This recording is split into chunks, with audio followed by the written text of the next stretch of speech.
Segundo bloque del programa, lo prometido es deuda, avisado ya en la apertura, Miguel Ponce, director del Centro de Estudios para el Comercio Exterior. Gracias, Miguel, por estar con nosotros. Raúl, es referente económico del radicalismo. Justamente comercio exterior, para vos, así empezamos livianito, ¿el Mercosur se murió? Bueno, hemos recibido justo paradójicamente el día que conocíamos los números del ICA, o sea, de INDEC en relación a comercio exterior, donde por segundo mes consecutivo teníamos superávit, luego de tantos meses en rojo. Ese día pasó casi desapercibido. Un superávit tampoco. No, y muy además, chico, pero superávit. Y además poco virtuoso. Después lo vamos a analizar por qué poco virtuoso. Ese día se produce el anuncio de un acuerdo de libre comercio entre Brasil y Chile. Esto es decretar prácticamente la muerte del Mercosur en términos institucionales, algo que ya se había adelantado, lo había adelantado Guedes, el nuevo hombre fuerte de la economía brasilera, la misma noche del triunfo. Cuando él agarra y dice, el Mercosur no es prioridad, Argentina no es prioridad, y simbólicamente, por primera vez desde Alfonsín Sarney, un presidente electo de Brasil no viene a la Argentina y la viceversa, ¿no es cierto? Ahí nos dimos cuenta que peligraba el tema del Mercosur. ¿Qué implica en términos concretos que no sea prioridad? Pasar del actual estatus de unión aduanera a zona de libre comercio. ¿En qué nos pega eso a nosotros? Cuando sos zona de libre comercio podés hacer acuerdos de libre comercio con quien quieras. Con quien quieras. Y fijar los aranceles que quieras, aunque perjudique a tus socios. Es decir, lo que Argentina y Brasil juntos le habían impedido 2 veces a Uruguay, que nos había planteado firmar un acuerdo de libre comercio con China, nosotros ahora veíamos que Brasil primero lo anuncia y luego lo hace fácticamente antes de asumir Bolsonaro. O sea, lo hace... Sí. Con lo cual... En la gatera. En la gatera. Si está bien o está mal, esto es un debate. Lo concreto es que esa jugada unilateral es la que termina originando que Bolsonaro no venga a la Argentina ahora para el G20. Y no nos olvidemos también que Argentina es en muchos aspectos dependiente de Brasil. Por ejemplo, el tema automotriz, para nosotros es nuestro principal socio comercial. Claro. Mientras que hemos dejado de ser el principal socio comercial. Nosotros el de ellos. Claro, China es el principal socio comercial hoy. Por eso es entendible este intento de Brasil de replantear y discutir todo. La palabra ahora es flexibilizar el Mercosur. Vamos a ver hasta dónde. Para nosotros es una degradación institucional, porque en realidad lo que debería ir ocurriendo es institucionalizar cada vez más. Es decir, empezar a plantearnos acuerdos y consolidar políticas comunes en el tema de la moneda, en el tema del gasto, en el tema del déficit, etcétera. Estilo el proceso de integración que tuvo en su momento virtuoso, hoy no, la Unión Europea.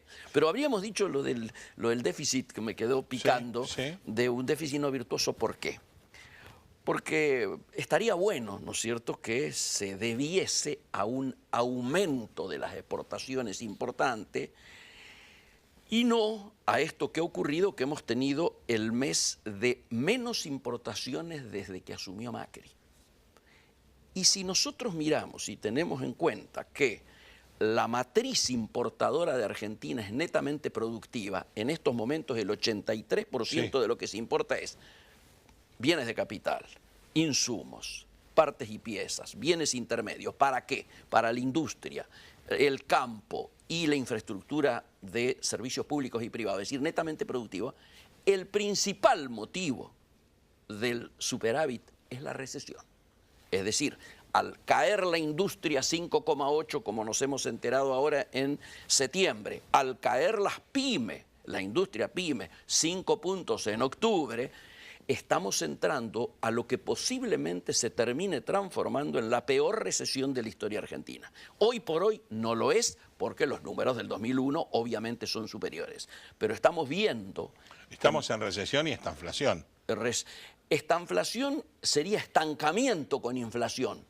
Recesión es caída con inflación, es peor, es más grave todavía. Estuvimos sí en esta inflación.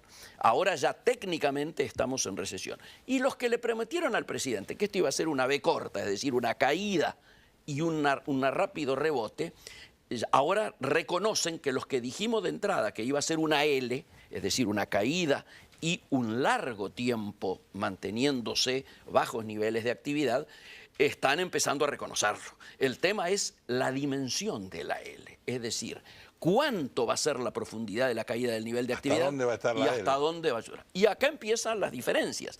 Mientras al presidente le dicen, lógicamente antes de un año electoral le tienen que decir, no, en el primer trimestre esto va a empezar a recuperar, las informaciones que tenemos nosotros y los estudios que tenemos nosotros nos dan que todo el año que viene por lo menos estamos en recesión.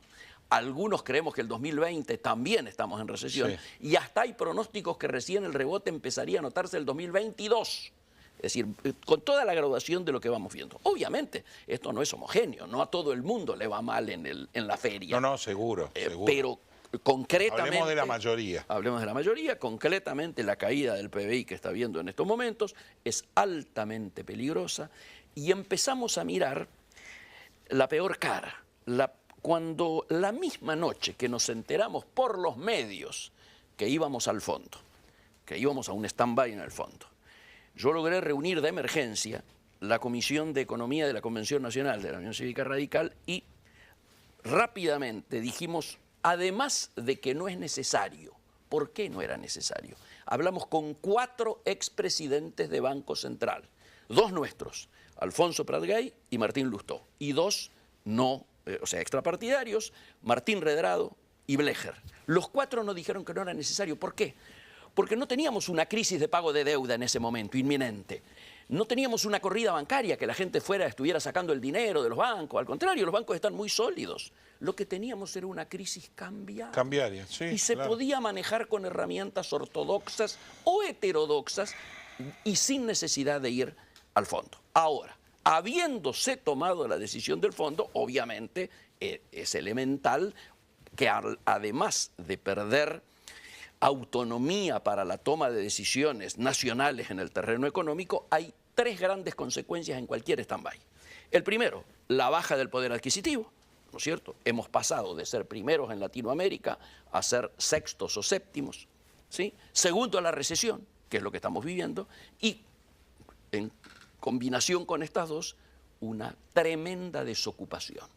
Que lo importante de notar ahora es que lógicamente el fondo te iba a pedir 2, 3, 4 renglones diciendo achiquen el gasto público. Entonces empezó en el INTI, en el INTA, en TELAM, en donde quieras, el proceso de achicamiento.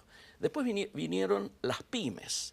Entró a caer un goteo de cierres de pymes muy grande, sí, que hacen poco ruido porque son chicas. Ahora, cuando empiezan a caer las líderes, Alpargatas de Chaco, Acindar de Rosario, Metalúrgica Tandil en la propia Tandil, o temas comerciales como la mejor heladería que teníamos, que era Pérsico, que está en convocatoria, ya cuando entran a caer las líderes, el tema es que está adquiriendo otro volumen y otra gravedad. Ese es el punto en el que estamos entrando ahora. Por eso decía, estamos por empezar a ver la cara más negra de este proceso. ¿Y qué opinás de este veranito que tuvimos con un estancamiento del dólar en su momento y lo que pasó en los días de ayer o hoy con respecto a este rebrote nuevamente de pedido de dólar? Es una ubicación del dinero que está dando vuelta, que mucho no hay. Hay una promesa del desembolso del fondo en el mes de diciembre, 7.000 y pico de millones. 600, sí. Pero ¿cuál es el horizonte? ¿Llegamos a un dólar competitivo? ¿No llegamos a un dólar competitivo? ¿Competitivo para qué? Yo haría la pregunta. Correcto. ¿No? Y además sí alcanza. Claro. Primero, esta subida que hemos tenido entre el viernes y el lunes, que hoy se morigeró un poco, tiene ingredientes, como siempre, causales, que en un lado tienen que ver con la economía y en otro con las expectativas. Claro. ¿Qué ocurrió? Había quedado una masa disponible post última liquidación del EVAC que fueron a ciertos bonos, pero la que quedó disponible el viernes compró y como el viernes fue feriado en los Estados Unidos, terminó de completar el lunes.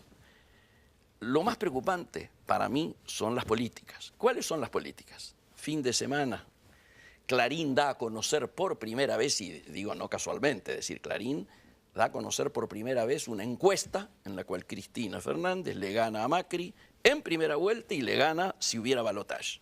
Un elemento a tener en cuenta. Pero mucho más importante es cómo reaccionan y qué dicen los factores de poder.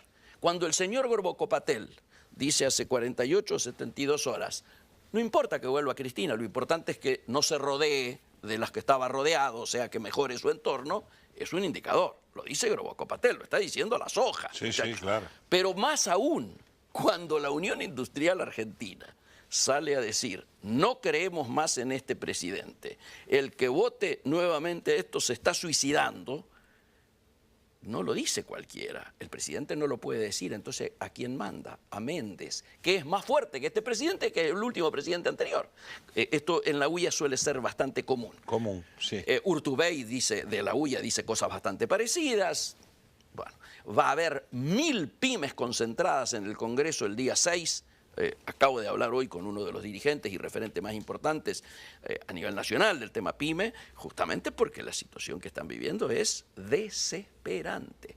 Me dice... Pero es que claro, directamente es un hermoso remedio para matarla, porque las tasas de interés al nivel que están, ahí está. La economía con una recesión brutal y los costos internos que siguen creciendo en forma astronómica, es imposible tener cualquier tipo de negocio. Absolutamente. Por eso es que cuando vos recién traías el tema del dólar, acá muchos se confunden, o se confundieron, o se ilusionaron, pensando que solucionando la competitividad cambiaria, es decir, recuperando a través de la devaluación un valor más acorde para exportar, automáticamente íbamos a salir a exportar.